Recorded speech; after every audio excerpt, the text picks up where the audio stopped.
কেমন থাকবে আগামী কয়েকদিনের আবহাওয়া? হ্যাঁ, এখন আমাদের আজকে যা পূর্বাভাস দেওয়া হয়েছে তাতে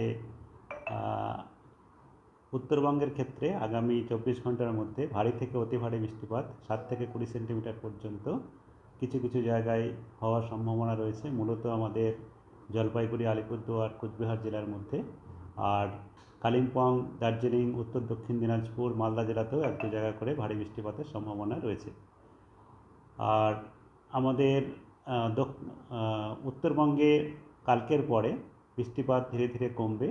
আগামীকালও ভারী বৃষ্টিপাত এক দু জায়গায় হতে পারে, তবে বৃষ্টি বেশিরভাগ জায়গাতেই কমে যাওয়ার সম্ভাবনা রয়েছে, কেবল এক দু জায়গায় করে ভারী বৃষ্টিপাতের সম্ভাবনা থাকছে।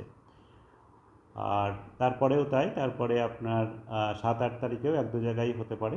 9 তারিখ থেকে আরও উত্তরবঙ্গে বৃষ্টিপাত আরও কমে যাবে, তখন আর ভারী বৃষ্টিপাতের সতর্কতা তারপরে 3-4 দিন পর্যন্ত নেই। দক্ষিণবঙ্গের ক্ষেত্রে যেটা বলা হচ্ছে, সেখানে দক্ষিণবঙ্গে সর্বত্রই হালকা থেকে মাঝারি বৃষ্টিপাত, বজ্রবিদ্যুৎ সহ হবে, এবং বজ্রবিদ্যুৎ সহ এক দু জায়গা করে ভারী বৃষ্টিপাতের সতর্কতা আজকে আমাদের রয়েছে।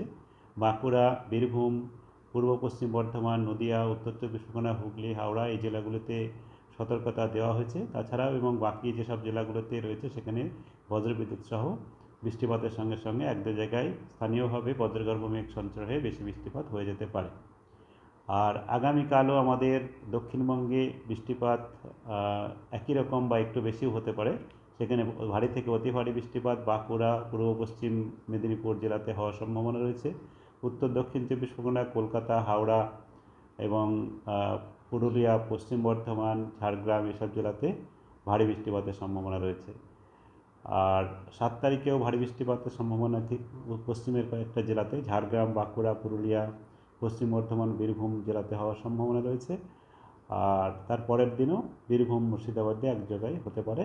তারপরে বৃষ্টিপাত আমাদের দক্ষিণবঙ্গে কিছুটা কমে যাবে, তবে হালকা থেকে মাঝারি বৃষ্টিপাত অনেক জায়গাতেই হতে থাকবে। কলকাতা তার পার্শ্ববর্তী অঞ্চলে আজকেও আমাদের বজ্রগর্ভ মেঘ সঞ্চার অলরেডি হয়েছে, এবং সেক্ষেত্রে বিভিন্ন জায়গায় বৃষ্টিপাত হচ্ছে। স্থানীয়ভাবে এক দু জায়গায় অনেকটাই বৃষ্টিপাত হয়ে যাওয়ার সম্ভাবনা রয়েছে। আর হালকা থেকে মাঝারি বৃষ্টিপাত আমাদের কলকাতাতে এবং আমাদের উত্তর কলকাতা বা আমাদের মালদা দমদমের দিকে, যেটা আমাদের উত্তর চব্বিশ পরগনা জেলার মধ্যে আসে, সেখানেতে ভারী বৃষ্টিপাতের সতর্কতাও রয়েছে। আর আগামীকালও আমাদের কলকাতাতে কয়েক পশলা হালকা থেকে মাঝারি বৃষ্টিপাতের সাথে সাথে 24 ঘন্টায় ভারী বৃষ্টিপাত হয়ে যেতে পারে। তারপরের দিনও এক দু পশলা বৃষ্টিপাত থাকবে। 9 তারিখ থেকে বৃষ্টিপাত হবে, তবে হালকা বৃষ্টিপাত হওয়ার সম্ভাবনা বেশি থাকছে। এই হচ্ছে এখনকার আমাদের পূর্বাভাস। মূলত এখন আমাদের একেবারে শুষ্ক আবহাওয়া যাওয়ার সম্ভাবনা নেই।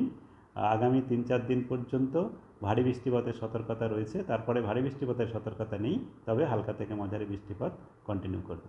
এই মুহূর্তে সিস্টেম কি?